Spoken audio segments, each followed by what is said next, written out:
Fala galera, seja muito bem-vindo ao canal onde eu compartilho aqui com vocês todas as semanas como vocês podem construir um patrimônio seguro para que vocês possam viver de renda no futuro. Se você ainda não é inscrito e esse assunto te interessa, então já se inscreve e ao final do vídeo, se você gostar desse vídeo, já deixa seu like e compartilha aí com o maior número de pessoas para que eles possam também se tornar investidores e construírem o seu patrimônio para poder viver de renda lá na frente. Hoje vamos falar sobre um dos maiores fundos imobiliários da Bolsa de Valores, do segmento logístico. É isso mesmo, vamos falar do XP-LG11. Já falei qual é o segmento dele, né? Então aqui é a dinâmica, vamos lá.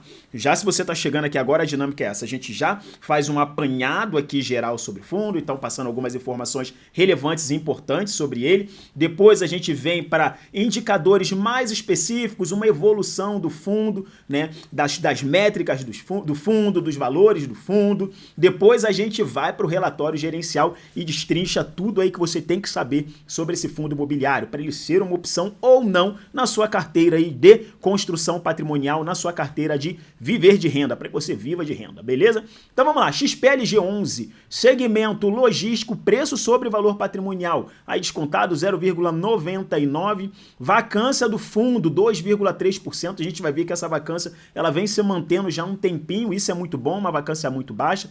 Gestão pela XP, número de cotistas, como eu falei para vocês, né, um dos maiores fundos que a gente tem na Bolsa de Valores, 314.755 cotistas, é muita gente. Valor patrimonial do fundo, mais de 3 bilhões aí de patrimônio, de valor patrimonial, representação no IFIX 2,54%, ou seja, bem relevante. Aqui a gente vê a liquidez média diária do fundo, ou seja, acima de 9 milhões, acima de 1 milhão já é muito boa, já é excelente. Acima de 9 milhões, então, nem se fala. Você pode comprar e vender a qualquer momento, né? O risco de liquidez você não vai passar, pelo menos por enquanto, né? E é muito difícil que você passe risco de liquidez com uma liquidez acima de 9 milhões de reais diárias. Distribuição.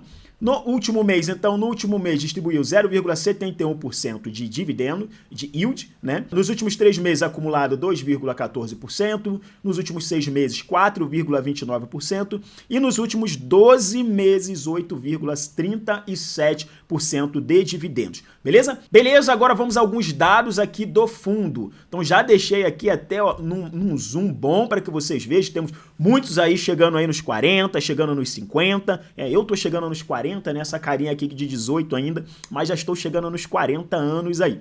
Mas vamos lá. Evolução de 2021 para hoje, então o fundo ele saiu de R$ 86,00, que era o preço dele em 2021, né, período pós-pandêmico, para R$ 108,00.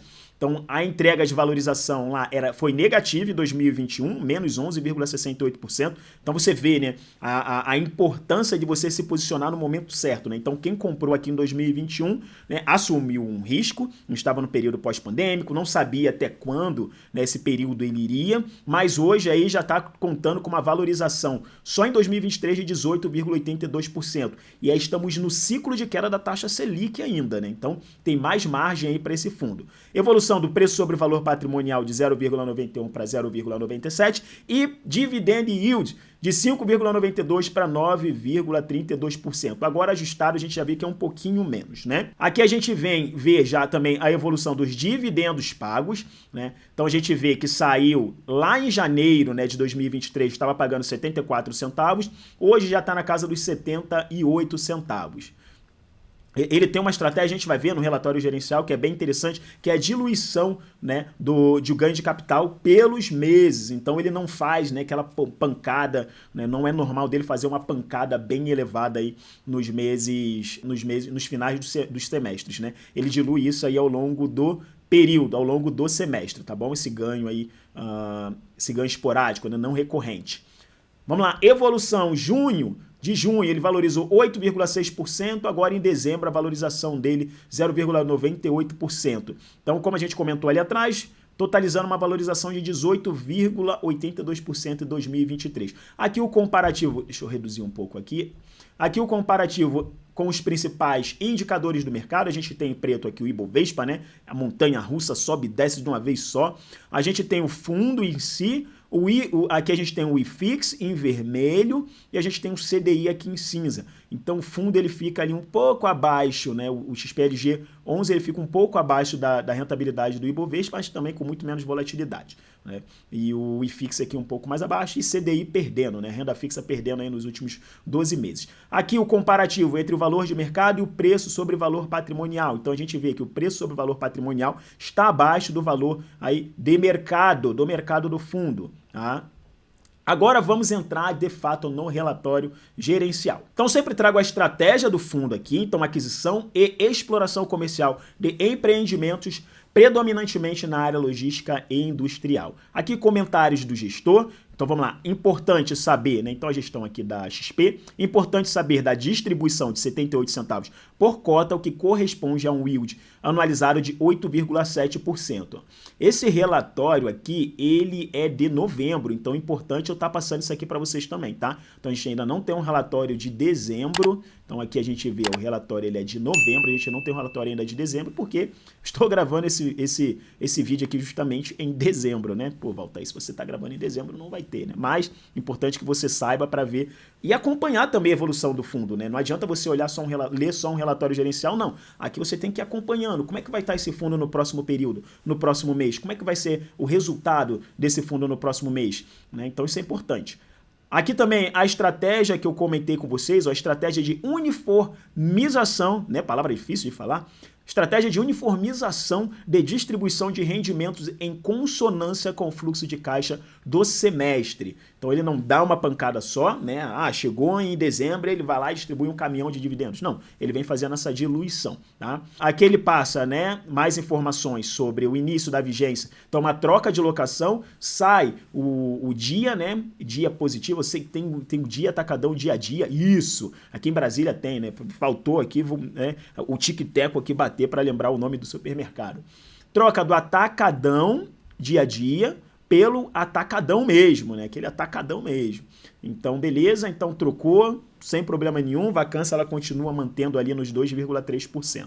Foco do mês, né? Foco do período, né? Então, soltou em fato relevante. Pagamento de dívida, isso aqui é bem legal, né? Eu gosto muito quando o fundo ele começa a eliminar aqui as suas dívidas, pagar as suas dívidas e diminuir consequentemente a sua alavancagem, que é o que a gente vê aqui, ó. Então, pagamento de dívida, a gente vai ver lá no final desse relatório, tem as especificações da alavancagem das dívidas que o fundo ainda tem. Então, obrigações vinculadas às operações de CRI em relação ao valor de mercado do portfólio, reduziu de 8,7% para 7%, que é muito bom, né?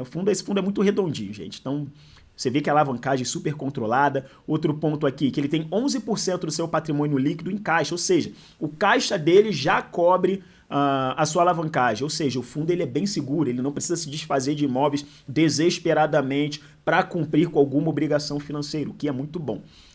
Então ele fala aqui, sendo que o fundo fechou o mês de novembro com saldo de caixa superior à totalidade das obrigações, demonstrando uma estrutura de capital saudável e robusta. E exatamente isso, né? Então a gente vem aqui para o DRE, né? Tenho aqui um não recorrente, né? Então uma quitação de dívida consequentemente gera despesas financeiras. E a gente vê isso aqui, ó. Então as despesas financeiras desse mês aqui bem mais elevada do que os meses anteriores. Aqui a gente vê o resultado financeiro do fundo, ele mantém uma linearidade, ó, em relação à sua distribuição, né? Então não é porque um mês ele, teve uma performance muito melhor do que os outros, que ele vai fazer uma distribuição. Então ele tenta manter uma linearidade aqui na distribuição, conforme ele vai tendo mais capital, ele vai compondo mais a reserva do fundo e, consequentemente, aí, se ele chega um momento que ele começa a ver um guidance, que ele consegue aumentar os seus dividendos, ele também realiza isso, tá bom? Aqui sobre a evolução da cota, né, sobre o volume, então a liquidez também. Então, você vê que ele cresceu muito aqui em fevereiro de 2019, né? Então você vê que, consequentemente, ó, a liquidez dele também, a negociação dele também aumentou bastante, depois ele retornou e agora ele vem voltando aí para o valor patrimonial, né? Em linha com seu valor patrimonial, um pouco mais descontado em relação a isso. Então liquidez a gente já comentou, né? Liquidez aí bem elevada, muito tranquilo. Rentabilidade do fundo, Então a gente vê aí, a gente já viu no gráfico anterior, né, logo quando a gente começou esse vídeo, em relação à rentabilidade dele. Aqui é um ponto legal, ó, o portfólio do fundo. Então, como eu falei para vocês, ó, 11% está em aplicações financeiras, ou seja, o caixa do fundo, isso aqui ele se desfaz rápido, né? Isso aqui ele consegue executar rápido. Então, o caixa do fundo, ele está bem acima, né, 4 pontos percentuais acima aí da alavancagem, da dívida do fundo. Então, 86% de imóveis, então é importante que a gente sempre saiba disso, ó, 11% em caixa e 3% em cotas aí de outro fundo. Contratos, 40% típicos, 60% contratos atípicos. 2 locatários, Via Varejo, Leroy, Renner, Mercado Livre, Grupo Pão de Açúcar, Mobile, B2W e outros. Aqui a gente vê a diversificação por setor de atuação, então varejista que a gente vê com uma maior representatividade, e aí depois a gente vem para materiais de construção, logístico, né, comércio e distribuição de alimentos e também outros. Correlação dos contratos, né, então isso aqui é importante também,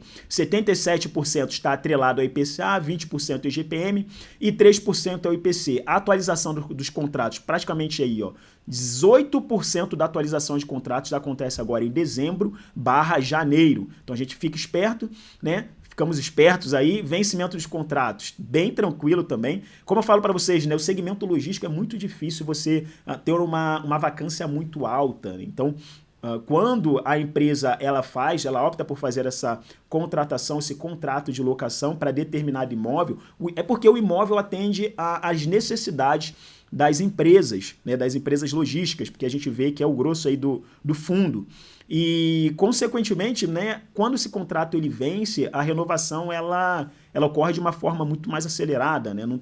Porque não tem muitas opções aí né? E aí a gente vê também, né, da qualidade dos imóveis do fundo.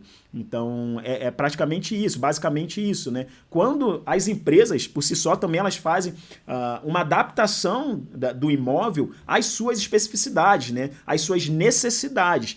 E aí não faz sentido a empresa chegar lá e falar, não quero mais. Poxa, imagina ela fazendo uma nova adaptação em outro galpão, a não ser que aquele galpão não esteja mais atendendo para aquela empresa, tá? Então, em 2024, 15% aí dos contratos eles vão estar vencendo.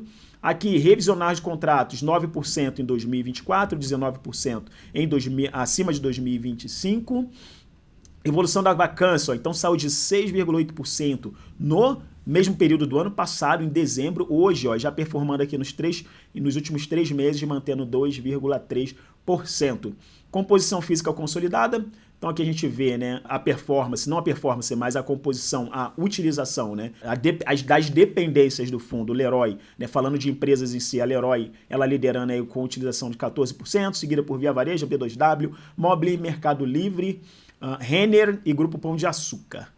Aqui por localidade, então 21% lá em Pernambuco, 21% em Pernambuco, 7,6% em Minas, Rio de Janeiro 14,4% e o grosso aqui lá em São Paulo, né, no raio 30, raio 60 de São Paulo. E a gente vem para Santa Catarina, 6,2%, Rio Grande do Sul 3,9%, tá?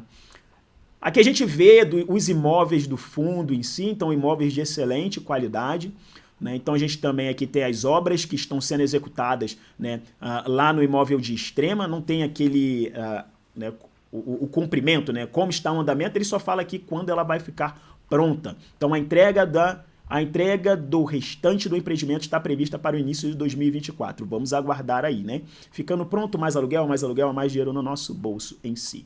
Tá? Aqui a gente tem os contratos, então, poxa, se você quer se aprofundar mais sobre, né, os contratos, estão aqui. Então você vê todos os contratos aí do fundo. Aqui a gente tem alguns fatos relevantes e lá no final, ó, que eu quero mostrar para vocês aqui é a dívida do fundo. Então ele quitou, né, cumpriu aqui com o CRI 68, né, que tinha uma dívida aqui que tinha aqui uma dívida cara, IPCA mais 7,15%. Outra aqui, CDI mais 2,5 também foi zerado. Agora vamos aguardar aí para ver se ele começa também a focar nesses outros também, né? Beleza? Então do vídeo de hoje é isso. Se você gostou, já deixa o seu like. Se te interessar mais assistir vídeos como esse, já se inscreve no canal, porque todas as semanas você vai ter vídeos aqui fazendo análise de fundos imobiliários junto comigo, beleza? Forte abraço para você e a gente se vê no próximo vídeo.